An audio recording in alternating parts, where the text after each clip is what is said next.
perfect because it's going to segue. What you just got is the message of Sri Ramakrishna.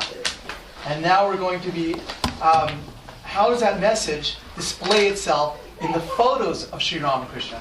So just give us a moment and we're just going to get set up. Ananda.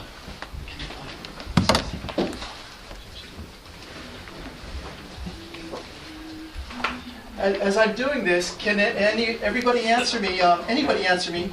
You saw in the video Dharmadas, how many photos of Ramakrishna did you see? Anybody? 3. 4. I heard one was 3, one was 4. Anybody else? No. So there are 5. So 3 was actually the correct answer. Well, he was alive. Oh, 1 second. Okay, that's the word.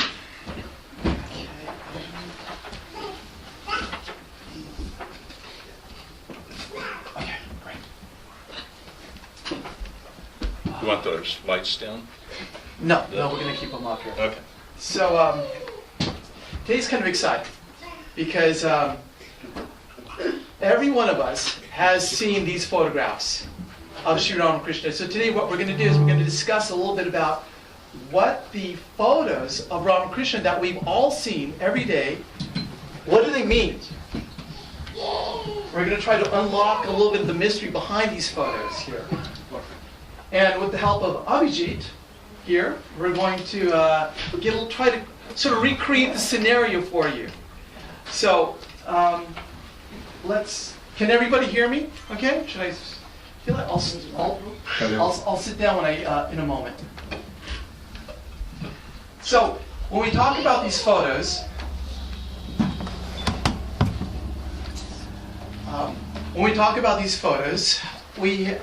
there's a depth of meaning that comes through. And when you look at a photo, what does it mean? What does it mean when you're looking at an image, an icon, or a photo of a deity? What do you feel? Is there something about when you're looking at Sri Ramakrishna here, or Holy Mother, or a deity, is there something different about this photo than, say, a photo of Ansel Adams, which is taking a great photo of Yosemite? You still get a certain sense of peace when you look at that photo.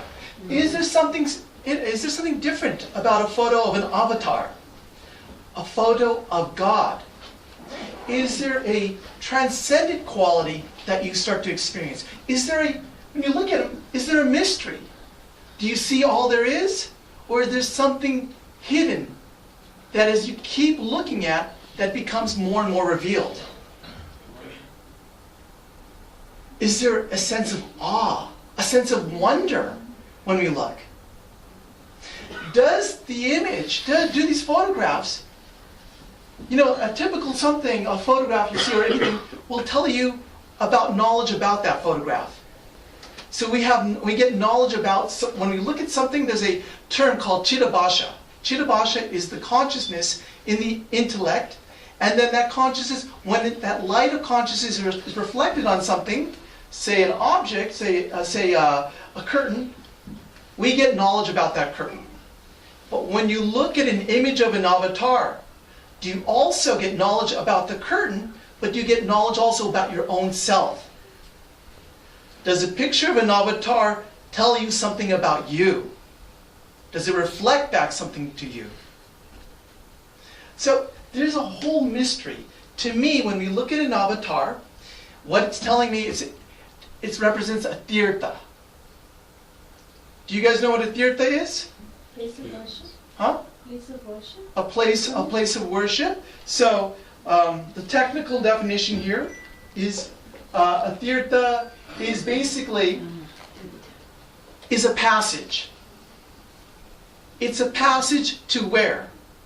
Well, Eckhart, Diana Eck is saying it's crossing over. It's a transformation into another world.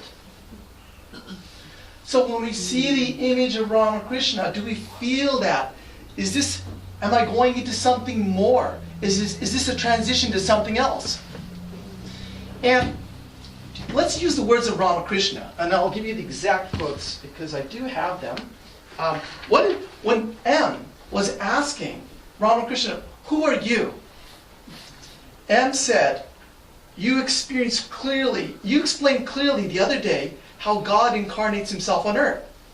And Sri Ramakrishna is so humble, he says, tell me, what did I say? And M says, you told us to imagine a field extending to the horizon and beyond. And it extends without any obstruction. There's no obstruction, infinite field. But we cannot see it on account of a wall in front of us. There's a wall in front of us, we cannot see that field. In that wall, there is a round hole. So in that wall that's obstructing our sight to this infinite field, there's a round hole. Through the hole, we can see a part of that infinite field. Through that hole, we can see a part of that infinite field. Then the Ramakrishna says, tell me, what is that hole? What that hole is? Then M says, you are that hole. Through you can be seen everything. The infinite meadow without any end. Sri Ramakrishna was very much pleased, patting M's back. He said, yes, I see you have understood that. That's fine. So, Sri Ramakrishna, in his own words, is saying that he is a whole. In M's words, he's saying he's a whole that if you look through hard enough, intensely enough, you can see the infinite meadow. When you asked Holy Mother, when she said, what did she think about this photograph here? She used to worship this photograph. She said this. She said, the body and the shadow are the same. And what is his picture? But a shadow. Saying this picture is nothing but a shadow. If you pray to him constantly before his picture, then he himself will manifest through his picture. So if Holy Mother is saying that this is a shadow, there has to be something. I have a shadow in front of me, but there's something that's creating the shadow. There's a presence here that's creating the shadow. Is she saying then that behind this photo, if this is the shadow, there's a living presence here? And if you pray to him hard enough, long enough, with your utmost attention, he will respond to you. So what we start to get the picture of when we see a picture of an avatar is that tirtha almost sounds like a two-way process. One is you can go inside the hole into the infinite meadow. The other is that if you pray hard enough with devotion intensity, something from the infinite meadow comes out and comes to you. And he can play with you, he can talk to you, he can respond to you, because God is nothing but consciousness. And that divine consciousness is conscious of you. So, as something to really think about deeply, okay, what is the photo of an avatar? What does it mean to us? So right now, what I'm going to do is I'm going to start explaining. Ramakrishna had 5 photographs. Okay? So there are 5 photographs of Ramakrishna. 3 of them is what you've been seeing. There are 2 that was taken after his passing away.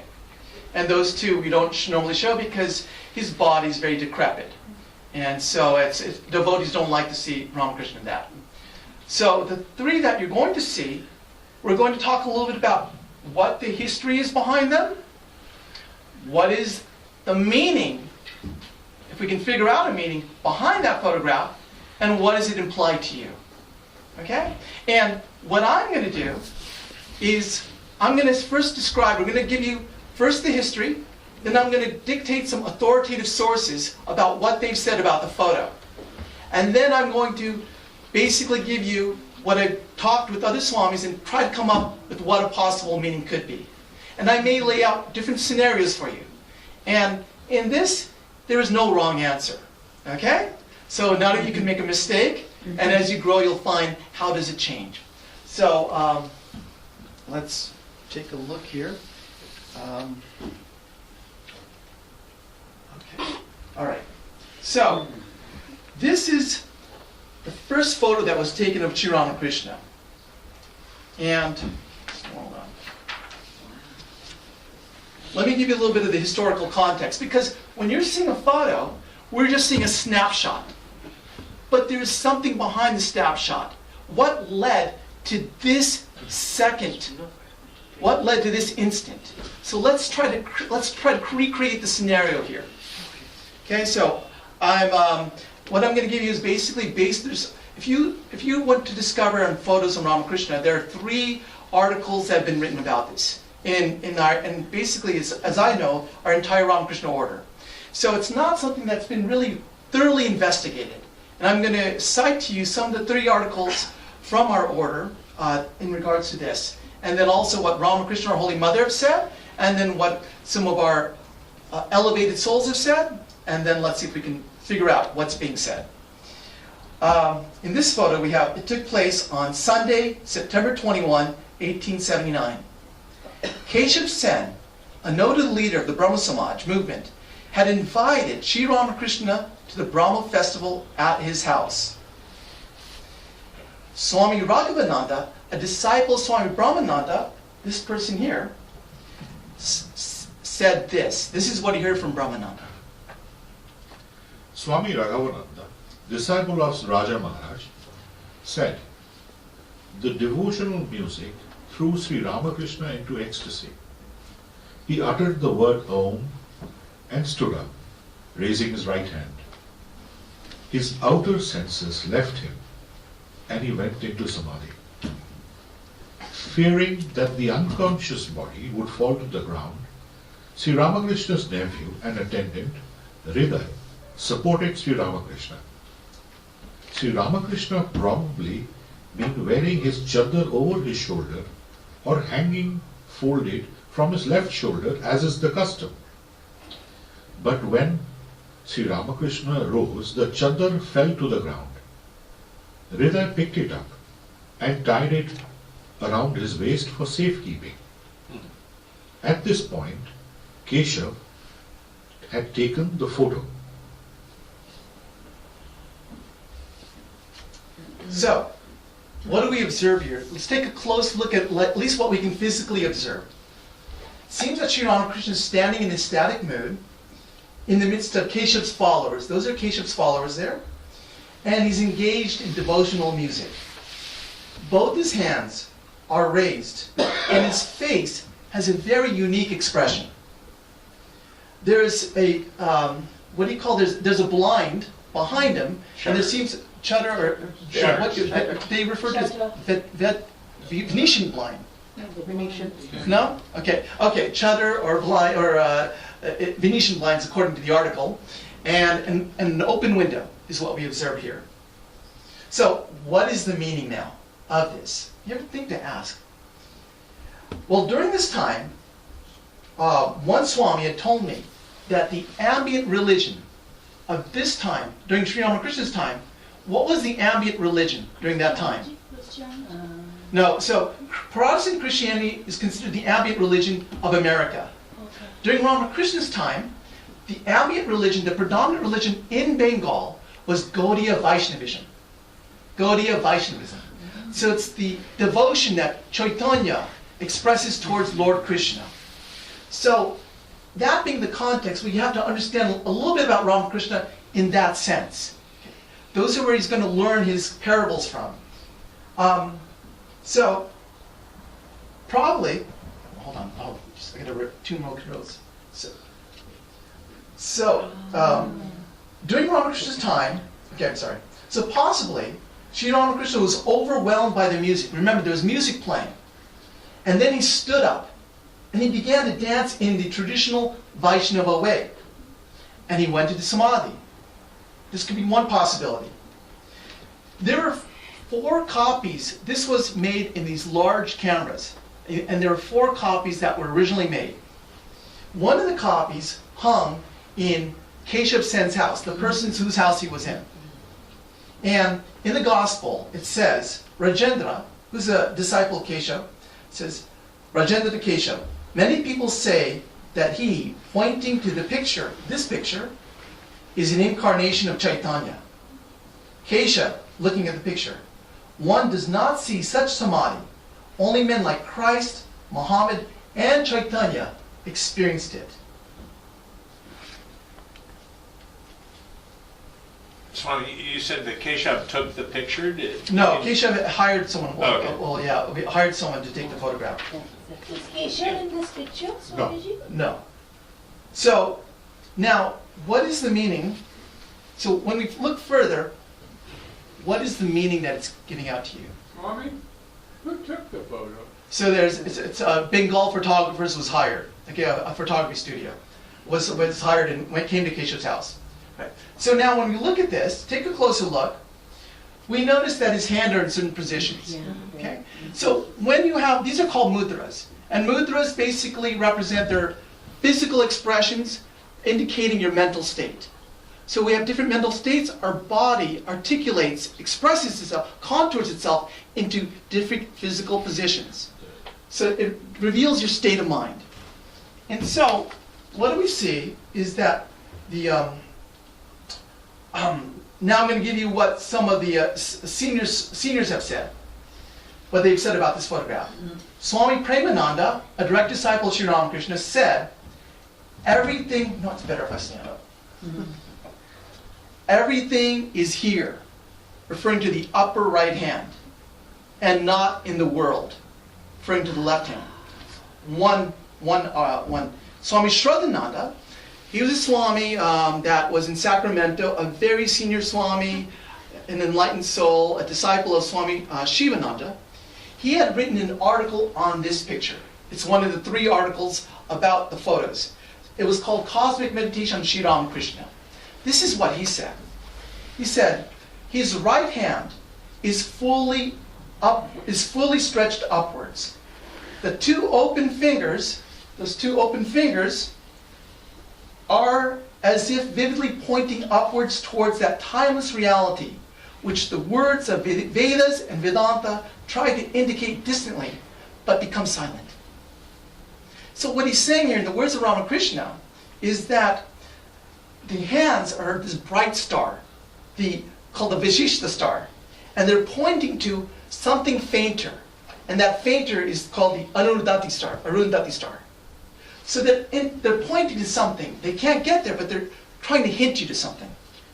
His left arm is bent at the elbow, and with the forearm held in horizontal position across the front of the master's body. The palm on the hand held upwards, and the fingers stretched widely apart, forming, as it were, a Vairagya mudra. So he's saying the left hand is forming a Vairagya mudra. A mudra is indicating detachment from the world of illusory senses. Detachment from the world of senses. So here he's saying, he's indicating something which is infinite, and that this world is, and sometimes in Bengali, Swami Swan, the world's nothing. It's nothing. It's not real. The left hand. The smile on his face, the smile on Ramakrishna's face, brings to our mind his own utterance, that everything is here. Pointing to his chest, everything is here. And then he goes further to say that the Upanishads point out in different places that bliss springs in the human heart. To the extent that the heart is pure, it has access to different intensities of joy. Okay, so that's another meaning. He's saying the Vairagya mudra and the indication that this is transcendent. Let's look at another meaning. If we really examine the hands, this one. The right hand is a classical picture of what's called Mriga Mudra. Why don't you guys make this with your right hand? Do you see, can you do that?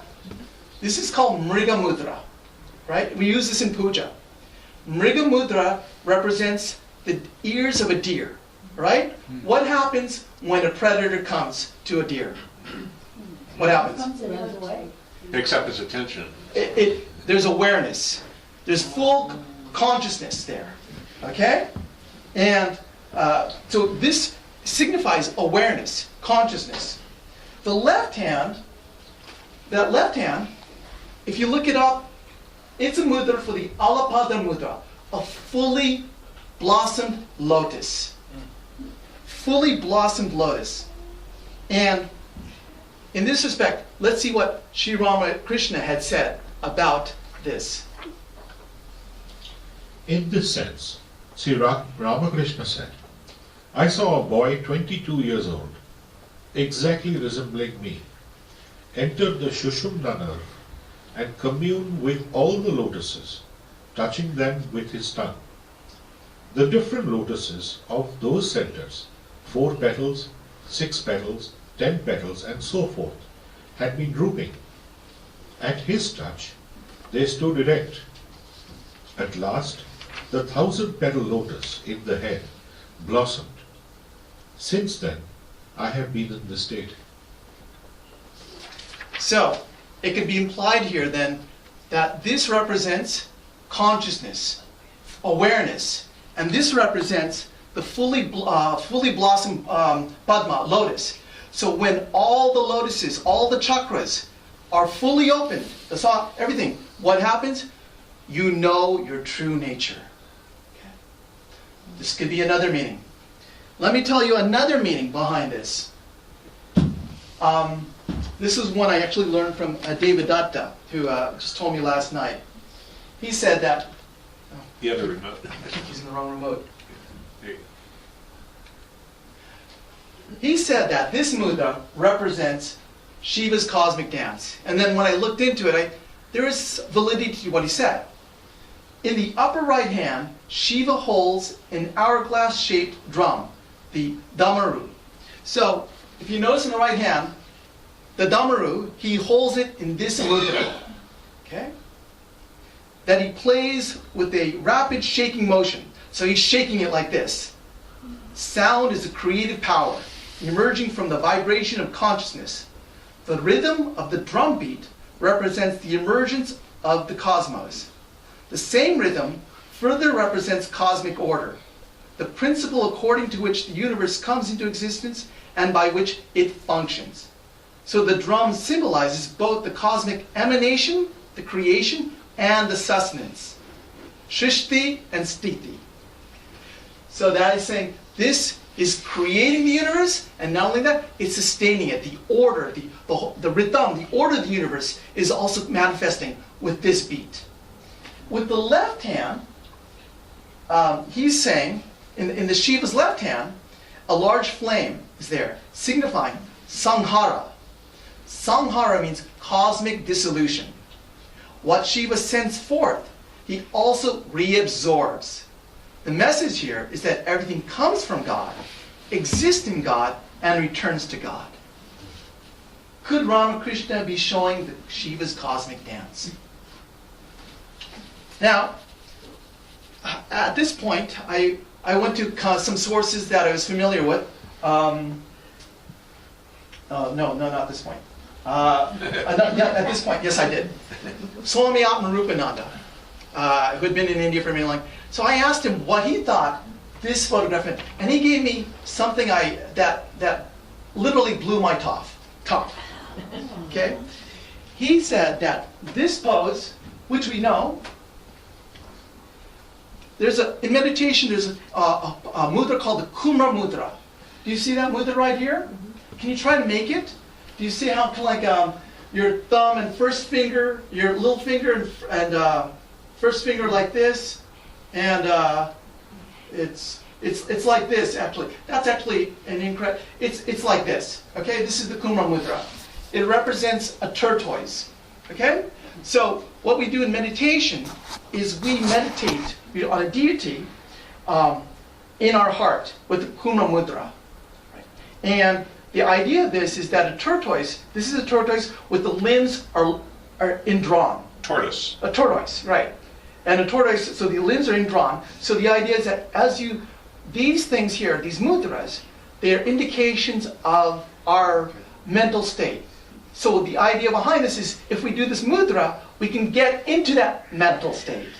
Okay, reverse engineer. Usually the mudra is a result of our expression of the physical state. But now we're trying to make the mudra so we can get into that state. Okay, so this is the Kumara mudra. So what Rupananda was saying was that the bottom hand of Sri Ramakrishna represents the bottom portion of that mudra. The top hand represents the upper portion. So what is happening here, he says, is that Ramakrishna, in this mudra, is expressing this. The top blows off. The infinite cannot be contained. Okay? It's, the expression was, the divine is so vast, so expansive, that the top blows right off. And it's not holdable. So this is the idea. They said the infinite is so vast. Okay, and then what happened to sort of corroborate this? Swami Harinamananda had told me that one dancer in South India had saw this photo and didn't know anything about Sri Ramakrishna. So he went to ask who this was. They told him this is Sri Ramakrishna in this pose, and then he said that in the Natya Shastras, the classical Indian dance, this pose expresses the infinite, that which cannot be held. And when you look at, when you look at Sri Ramakrishna's face in this photograph here, Swami Vijnananji, a direct disciple of Sri Ramakrishna, had said this. Looking at the face of Ramakrishna, he says, it is Anande Futifata. Anande Futifata. What's the meaning here? Is that there's so much bliss, it's cracking. Just like Chaitanya said, just like when you have a pomegranate, and when the pomegranate is really ripe, it's cracking. It can't hold itself. It's going to give. In that same way, there's so much joy in Ramakrishna that you can't contain it. It's about to crack, so the top comes off, and the joy just expresses itself. It's breaking up with joy. So now, so if you look at the overall meaning behind this, I can make my own assumption. This is what I'll say. Everybody will have their own meaning. That it could be that Ramakrishna was listening to the songs of the divine. Then what happened was he felt a surge of divinity rise within him, almost like a rocket. He was sitting, he just jumped up. He exploded off the ground, and he spontaneously moved into a rhythm. It'd be natural that the pulsation of the beat would make him dance. He loved to dance. He danced for a second, and the top blew off, and he went to Samadhi. And at that time, the type of cameras they used were these big field cameras. Okay? They required at least 2 seconds of exposure time.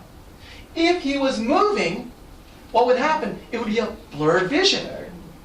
So he wasn't moving, he was still.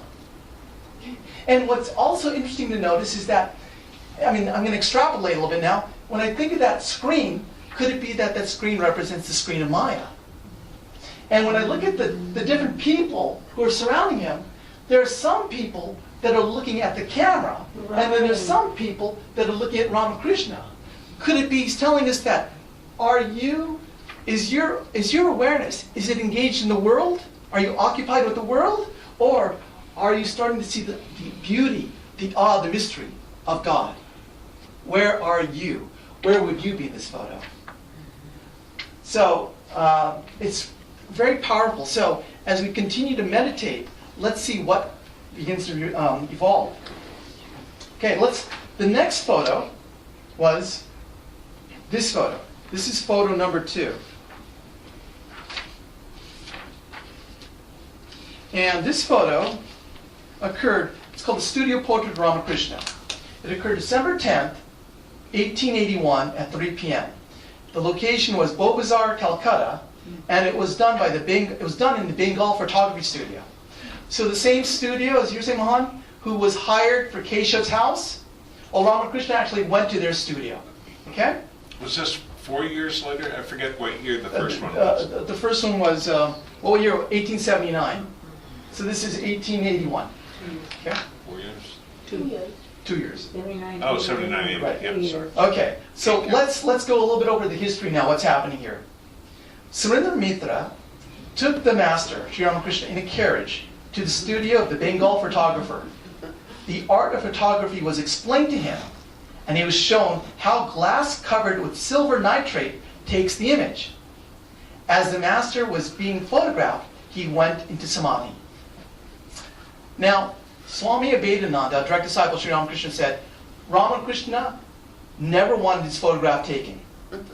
So, if the photograph was taken, he wouldn't be conscious of it. So why did Ramakrishna end up going to a photography studio in the first place? That should be the question we should ask. Well, according to Swami Vidyatmananda's article, Ramakrishna had a lively interest in things. He had gone to the zoo, the circus, the theater, the museum, and other places.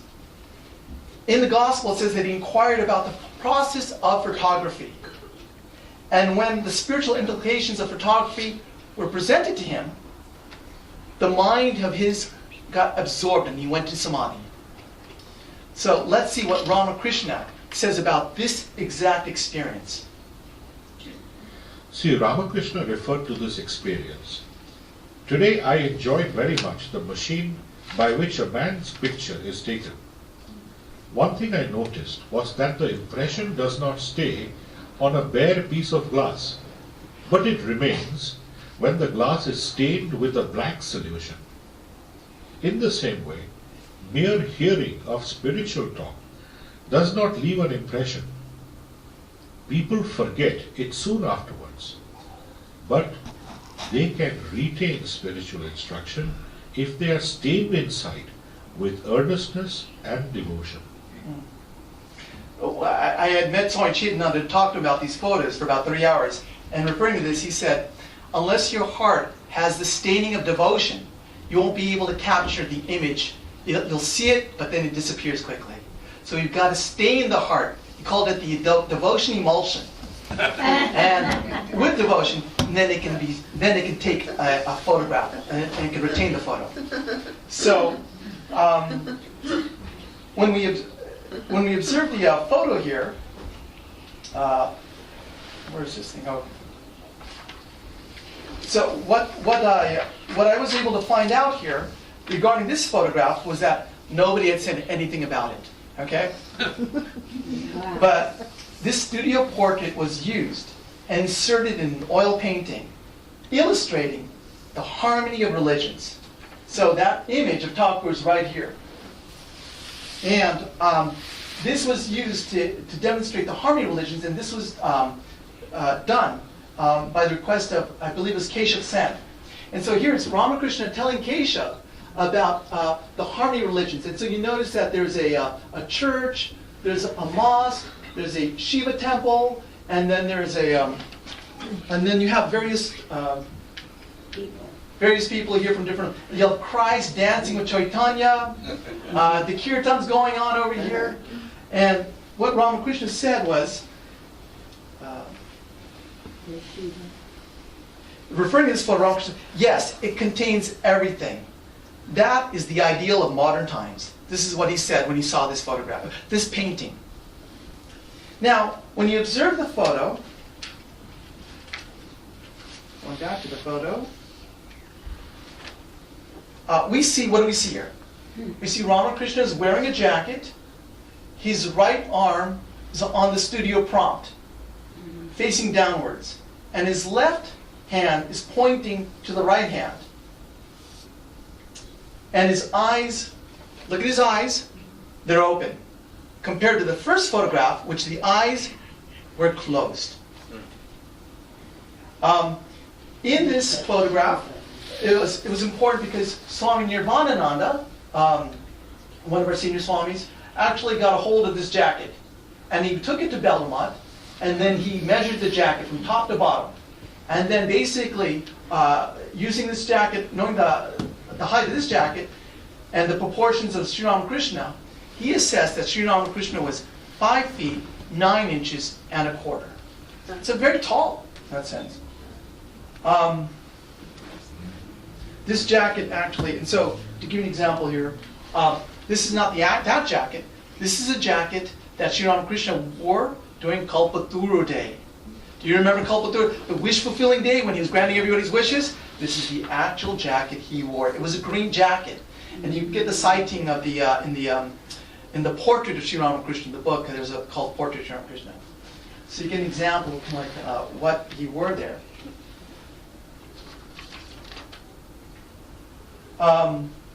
Now, since I didn't have any references to refer what this photograph meant, what did I do? I asked the people who are around me. Okay? Oops. Okay, so Swami Chidanand said that the two fingers pointing downward, these two fingers here, it's got two fingers pointing downward, indicate the manifested world, the sense of duality. Okay? If any of you saw the Super Bowl last time, there was one shot where they, I think they showed after Tom Brady had thrown the ball, and the game was then they didn't catch the ball, and the other team won. They showed a side shot of people from, who were the teams? New England, and the other team was? Philadelphia. So you see the two extremes, fans cheering, and the other fans just sad. Duality. They care opposites, pairs. He says the two fingers that are pointing downward represent the pairs of opposite. The three fingers, actually, it's going like this. The three fingers coming up represent, this is his quote, the Tripadasam Amritam, the 3 feet of Brahman, the 3 feet of the unmanifested Brahman. When I asked Swami Rupananda what he thought this meant, he said that this represents Ramakrishna in a state of ecstasy. Ramakrishna is the Ananda avatar, an incarnation of bliss, radiating bliss. In the first photo, he's breaking up with bliss. It's so much bliss, it blew over. In this photo, it's a soothing bliss. He's radiating it. Okay, what do the mudras signify? The hands. Well, let's take a look here. This first hand is actually doing this. Okay, so he's got his hand on that on this thing here, and the hand is going like this. Right? So when you look at it, what I found was that this represents, in sign language, love. Could it be that Ramakrishna is saying that this? So let's just give you what it means. This means love. Okay, and it's pointing down to the world. Okay. The left hand. When it was up, it was awareness. Now you're saying when it's down, it's got another meaning. Right. So we're exactly. We have to. So let's see. So this represents. So it's going down. So it represents love. The other hand is in this position, right? This position here. In puja, we use what's called the Avagunta mudra. You know, you'll see me when we have plates of food. I do this. It's called the Avagunta. What I'm doing is I'm creating a veil around that, a protective shield. It's demarking that this food is protected and it's for the divine. Okay? And it's putting a covering over it. Here, with Ramakrishna, his hand is a reverse Avagunta mudra. Right? So what do you think it can mean here? So, here, could it be that this hand is indicating that I'm unveiling the world so that you can see the reality? I'm uncovering what appears, what doesn't appear, so that you can see what appears? And so if we look at the whole thing now, we can say that the hand, let me see if I have to get everything first. So when we see the whole photo, and all the while, his eyes are open, right? He sees everything. So, could it be then that he's saying with this, I am the one. How is this universe created? It's created out of the bliss, the overflowing joy of the divine. It flows out into this universe. This universe is nothing but a creation of love. And that's a signifying that the right hand is that out of love, this relative universe, this manifested universe is coming out. And I am here to unveil it to you. And all the while, with open eyes, I see everything. So could this be then that he's saying that this is the personal aspect of God, Ishvara. And so when we go back now to the first photo, could it be that the first photo is saying that this is the transcendent aspect of God, Brahman, pure consciousness, which cannot be defined. It can only be pointed to. With the eyes closed, it can't be contained. It is bliss itself exploding out. The second photo, the immanent or personal aspect of God, that I am the one, let me be many, and out of the love, let it flow without. And this whole universe is created out of the divine bliss, love. And that here, I can unveil you, and as a conscious entity, I know and see everything. And in the Ramakrishna mantras that we chant, there's 3 aspects of Ramakrishna that we do in the meditation. So just the first one, you say he's the undifferentiated truth. The undifferentiated truth, beyond all dualities, one without a second. The infinite Brahman aspect. The second one shows that he's extremely subtle. He's an infinite dwelling within all beings. He's within the core of our heart, and he's the Lord of all, down here. The personal aspect. Swami, he's also wearing all white in the first photograph, and he's in the world of duality wearing black and white. Yeah, that's true. That's a good point. That's interesting. And just last thing, yes. Okay, let's leave it at that.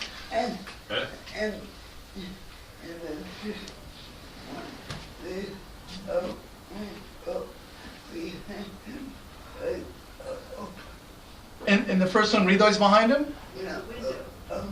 The window's behind him. Right. Out to the world.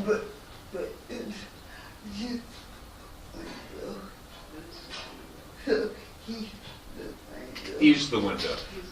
Oh, that's interesting. That's a good thing. Yes. There's the blind, and that's like part of the whole, and he's the whole. Uncovering that blind. Good. And so now let's get to the third photo here. Now this is the photo that's most classically used and the one that we've given to meditate on if you take his initiation here. And this photo was taken in front of the Radhakanta temple at Dakshineshwar in 1884 at 9 a.m. And to get some more insight, let's hear, according to Swami Harinamananda, what happened on that day.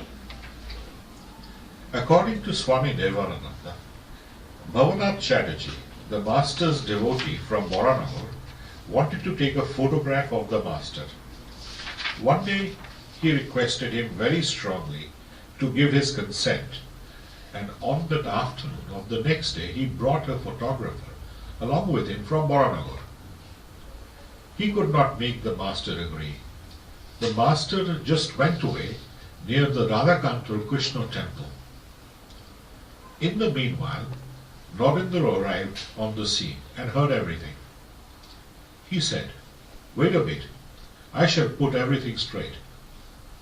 Saying this, he went to the veranda to the west side of the Radhakanta temple, where Ramakrishna was sitting and started a religious conversation with him.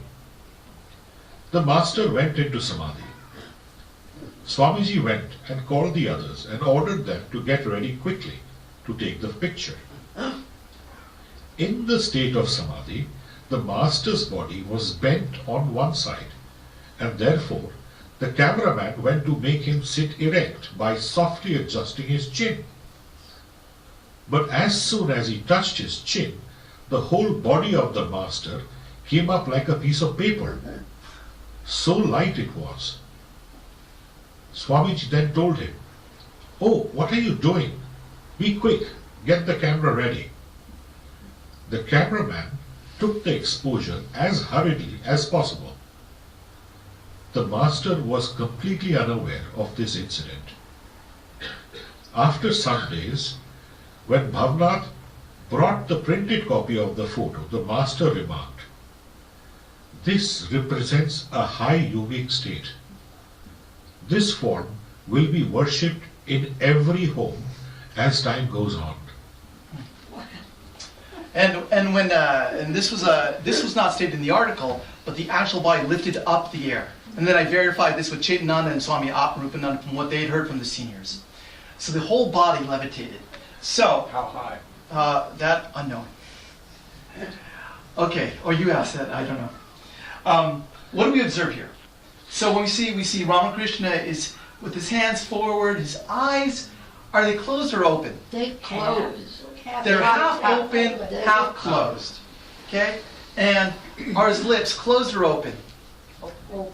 Okay, yeah. They're not widely open, but they're half closed, half open here.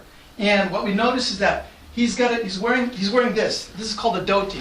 He's wearing a dhoti. He's wearing one piece. And instead of folding it like this, he actually has taken this piece and he's folding it around his left side. It's not this. Okay, it's one piece that's going up around that. If you notice the second photo, the second photo, the studio photograph, remember you also had that piece hanging above here? That was the style that they were. Okay? And, oops. Okay, now, there are some distinguishing marks that is used to indicate an avatar. And some of us have heard this in the Ramakrishna tradition. Some of those marks are that they say is that Ajanu Bahu. Ajanu Bahu means his arms go towards his knee. It reaches down to his knee. Okay? His eyeline, his eyes, his ears are way below his eyes. So if you look normally, if you line up your eyes, they come towards your ear. Okay? When you look at Ramakrishna, his ears are way below his eye line. And you see this here, you'll see it in the previous photographs, that is an indication. It's a fact that was said by Swami Brahmananda. Also, Snigna Varna, he has a shining complexion.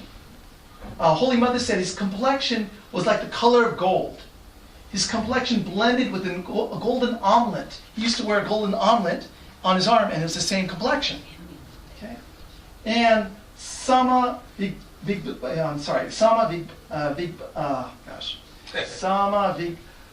Vigbakta, symmetrical limbs. Okay, so where do we get? Have some of you heard this as indications? No, no one has heard any of these. Yeah, okay. So maybe some else. Have you ever asked it? What's the source for these things? In the religious The text. Swamis tell you this, but then where's the source for the physical indications of an incarnation? So What was the last one? Symmetrical limbs. symmetrical limbs. Symmetrical limbs. Symmetrical limbs. There's a symmetry of Don't we all have that? limbs. No. Not everyone. No. So, yeah. So the question was, anybody have any answers for this? No, it's nothing to do with fat or thin. It's just a symmetry of limbs. Yeah, don't we all have that? No. I don't They understand what usually you're say sometimes your one leg is shorter than the other. Yeah, and don't we stuff all like have that. Face. There's all types of Yeah. asymmetrical ways. So, okay, so I understand that. so basically, the question. What was the question? Where is this Where- described? What Yeah. the Does anybody have an answer? Okay. Vedas? Other enlightened No. beings? So the source for this, when I had asked, I got it from actually Swami Bhajanandi from Saraswati in Kali Mandir, and it's located in the Valmiki Ramayana. By the way, this is the Radhakanta temple, and it was here where Ramakrishna sat, or approximately here, where he sat in front of. And that's the Kali Mandir temple behind them. And so in the Valmiki Ramayana, there's a conversation where Hanuman comes to Sita, and he's trying to prove himself that he's genuine, he knows Sita. And Sita's asking him, how do you know? Give me a description of Rama. So then he entails a long description of the physical characteristics of Rama. So from that source, we're basing that, those are some of the physical characteristics of an incarnation. And so we're trying to match up some of those with Sri Ramakrishna. So that's how when they give you, what's the indications of an avatar? It's from the Tulsi Ramayana or the Valmiki Ramayana. Okay? And then remember also, avatars are not in classical Vedantic text. when Sri Ramakrishna said at the passing away, he who was Rama, he who was Krishna, is Ramakrishna, but not in your Vedantic sense. Not in Vedantic sense, and what does he mean? Okay, well, first of all, you don't have avatars in classical Vedantic text. You find avatars in the devotional text. Back to the slide. So, now I'm just going to go fairly quickly here. When you look at the photograph, behind the photograph, what do you notice? What do you notice about there's an arch. Arch. You notice that? Yeah. So what happened was, the photographer who took this photograph, the story goes that he was just overwhelmed when he saw Ramakrishna rising up. So after the photo was taken, he went to get the negative out, and because they used to take it and put it in these long sleeves. They're these big glass negatives. And it fell on the ground and it cracked. So what he did was, he shaped the crack into an archway, because at that time Victorian arches were a status of prestige. So he kind of made it make it look good. Okay. So. Swami, are you saying that photo is Ramakrishna in Samadhi? Yes. So remember. So according to what Avinash was saying here, Abhijit was saying again, that he went into Samadhi. Remember, he wanted to take his photograph. He said no. Then he walked away to the Radhakanta temple. Then Vivekananda came to him and started talking to him a spiritual discourse. He went to Samadhi, and then Swami, get the camera, take the snap. Okay. Yes. So dissipate is good. Yes, effectively. Because of that, we're all in He place. picked this. We all have Okay, it so now. now let's go quickly, because time is going here. What does this photo say? Well, Swami Vishuddhananda stated that when Sri Ramakrishna saw his photo, he went into ecstasy and touched the photo to his head several times, saying, quote, "This photo is nicely taken. This mood is very high, fully merged in him. Here the Lord is fully depicted in his own nature." Here the Lord is fully depicted in his own nature. Holy Mother had this photograph. And a disciple asked her, the photograph of Sri Ramakrishna which you have is a very good one. One feels it when one sees the picture.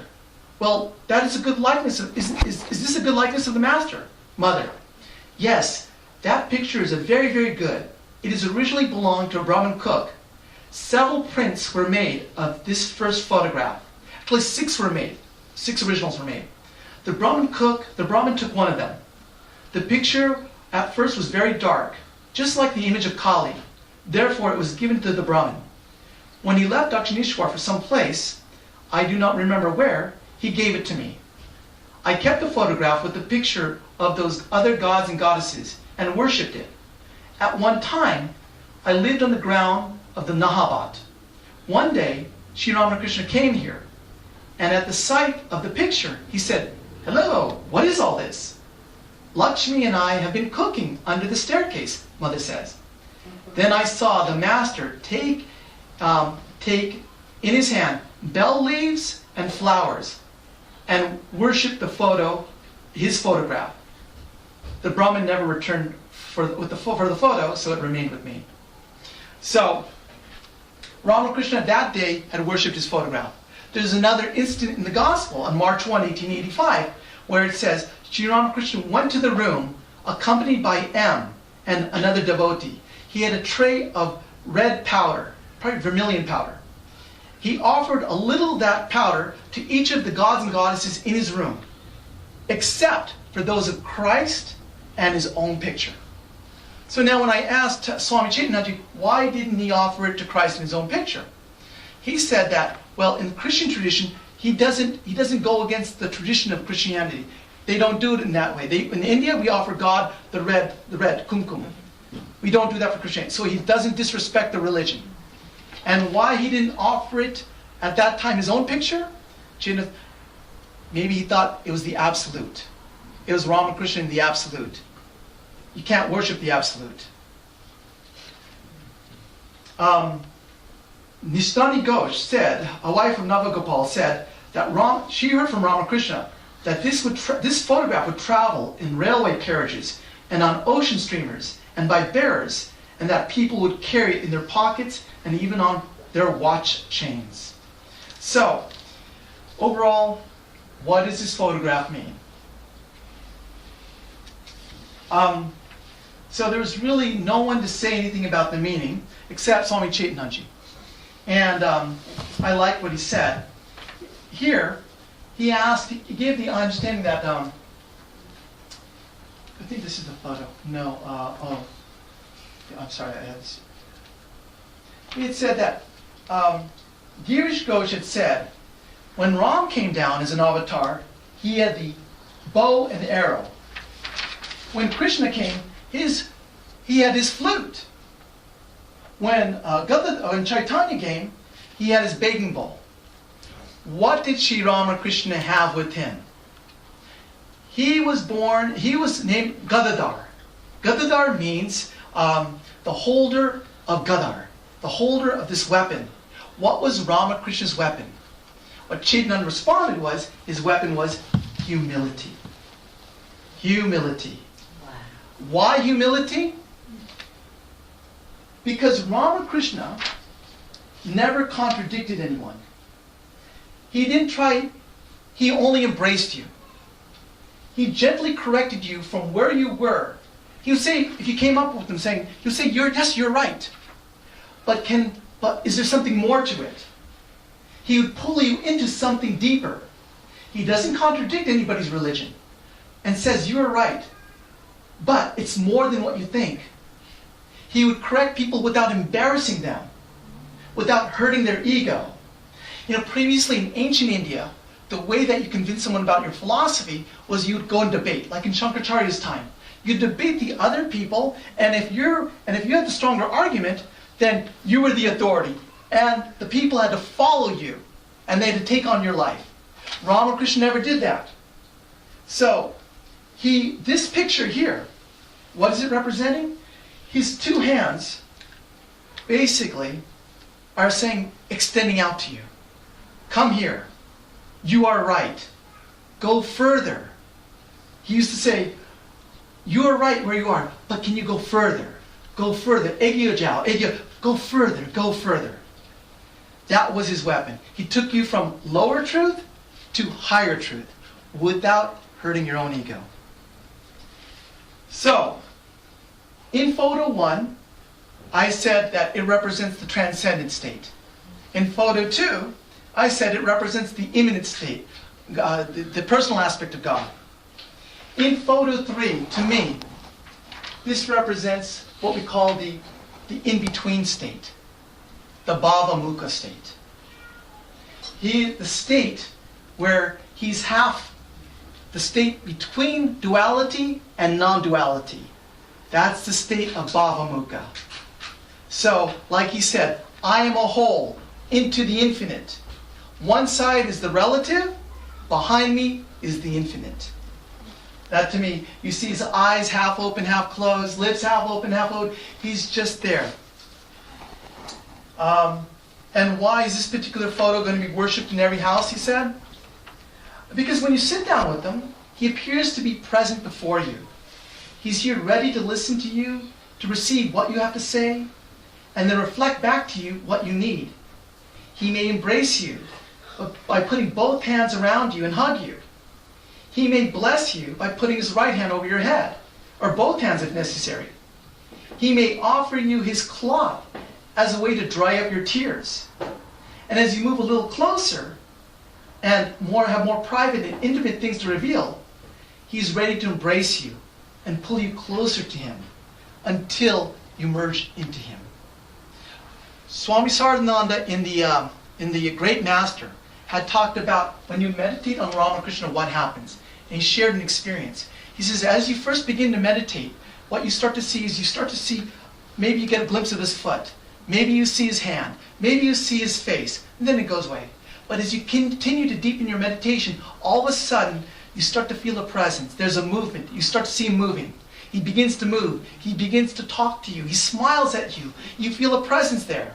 And then finally, as you continue on in your meditation, further, he calls that Samadhi. The nirvikalpa, ultimately the light which you experience within yourself is the same light that's manifesting Ramakrishna, and there's only one light, and that's the light divine. So, this could be a possible meaning for this photograph of Ramakrishna. So the last thing I want to end off with here is there was a person called Sister Devamata. She was a disciple, she was very close to Swami Harinamananda. I believe she lived with Swami Ramakrishna in South India, highly evolved soul. She initially had some experiences with the living presence of Ramakrishna. So I want to share with you what she had said. Sister Devamata's vision of Sri Ramakrishna. I was living in a delightful apartment not far from the society. I was beginning my meditation when Sri Ramakrishna stood before me, a colossal figure made of pure light, with glistening garments. Overawed, I fell on my face before it, crept slowly nearer and laid my forehead on the feet. I knew no more. I found that I had been lying in front of the altar for an hour. The next day, at the hour of meditation, Sri Ramakrishna came again, in his usual form, but surrounded by a glowing light. As I gazed at him in devout wonder, he cast off his body as he might a garment, and stood clothed in light. A subtle tenderness lingered like a fragrance about him, taking away all sense of awe or fear. A third day, he came again at the hour of prayer. He looked more like the photograph, but his body seemed only a lantern in which burned a dazzling flame, sending out broad beams of light all about him. No word was spoken, neither on the previous days, but from a silence that radiant and charged with meaning, I had learned that whether clothed in an earthly body or manifest in super-earthly glory, Sri Ramakrishna was a living presence, moving among men to aid, bless, to guide and shield in the fullness of his love. Later, in spring, I felt a tapping on my shoulder. I had been working on a manuscript. It was a human touch. Startled, I turned quickly and saw Sri Ramakrishna standing just behind me on the left side. He looked as in his picture, and he was impressively living. I seemed to feel the warmth of his hand as it rested on my shoulder. No light shone from him, only the radiance of his smile made him luminous. He was dominantly a living presence, a living human presence. He reminded me for a brief moment and then disappeared. So, to summarize, when Swami Chaitananda asked him, so how do you get in contact with Ramakrishna? He gave the analogy of Ramakrishna's analogy. When you first get married, like an arranged marriage, you don't know the person you're marrying. And the wife, the girl, is expected then to move in with the husband and their in-laws. But she doesn't want to move because she doesn't know them. They're strangers to her. So you have to gain intimacy. But then after years and years, then her father calls her, I need your help to take care of me. Because she says, I can't go anymore because I have to take care of my own family. So the idea is that you have to have love. And as you develop love, what happens? You start to feel a presence is here. You start to notice a presence. And as you continue on with that love, what further happens is you begin to notice that Ramakrishna you begin to notice that he's aware of you. He's aware of your presence. And it gives you such, it's like going out on a date. You notice someone, you're like, oh, that person looks so cute, okay? And then as it extends, oh, he's noticing me. And then you start to get more excited, all right? So in this way, we have to create a relationship with the divine. And in that, we will be soaked up. So I want to show, I just have a few more photos because I did just show you this. I'm going to quickly move towards this. Ramakrishna's writing. This is his own writing. Some people have said that he was illiterate. He was not illiterate. This is some of the writing he used to do here. Okay, this was a, we don't have time for right now, sometime or other. These are Ramakrishna's shoes, and this is at M's house. And Ramakrishna, he when he visited Vidyashankar Maharaj's place in the year 1882, 5th August. And this yellow bag contains hair and nail of Thakur. And this pink bundle contains hair and nail of Holy Mother. This is a heart. That's hair of Holy Mother, he's saying. What? Oh. Given by Thakur to Holy Mother at the time of Shoroshi Puja. All these are daily worship. In the back last is the holy footprint of Holy Mother. Holy Mother remember the yellow thing. Of M's family.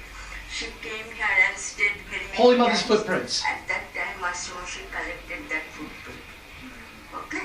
And in the throne, there is a direct picture of Thakur. It was taken directly from his body in the year 1883 by Bhagwanath Chattopadhyay. At that time, 5 pictures were there in Bengal. It is one of them. Mother installed this picture when she installed this mother. She's saying that's one of the original prints from that. Yeah. There is a small history behind the installation of Ma Durga here. When M used to go to Thakur, he expressed his desire that I want to worship Holy Durga in my residence. Thakur assured him that it will be, but it was not possible in his life. So Mother did Durga Puja here. And staying in M's room. One fine morning, Ramakrishna appeared to her and gave injunction that he will install Janmongol Ghat and start puja. As per vision, Mother installed this Madhika Ghat. So Mother installed that, Mother Durga. The other thing she said was that in the that yellow bag, Ramakrishna on the following Kali Puja had worshipped Holy Mother, and the Japamala that he offered to Holy Mother, the fruits of his actions, that was inside that yellow bag. That's what she said.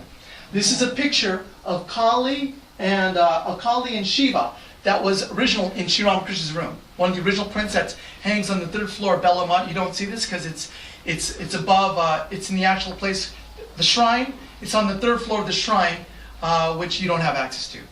I went with my camera one day, just took some photos. This is Ramakrishna's hat. This is the actual. This is also in Bellamont shrine. This is the actual seat that Holy Mother had sat on when Sri Ramakrishna was worshiping her during that Falaharani Kali Puja. Remember, he worshipped her and then he invoked the Divine Mother in her, and all the sadhana he said, "I give this to you," including that Japamala that was in M's house. In that yellow bag. Yeah, so that's the one. We have that in the Bellamont upstairs. These are some socks that Ramakrishna had, long socks. This is a typical shirt that he had.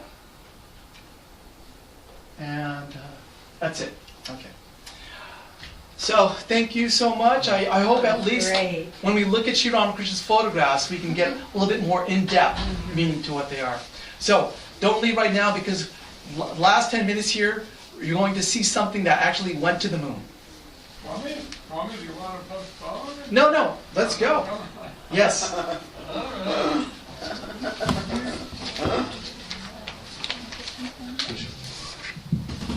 I got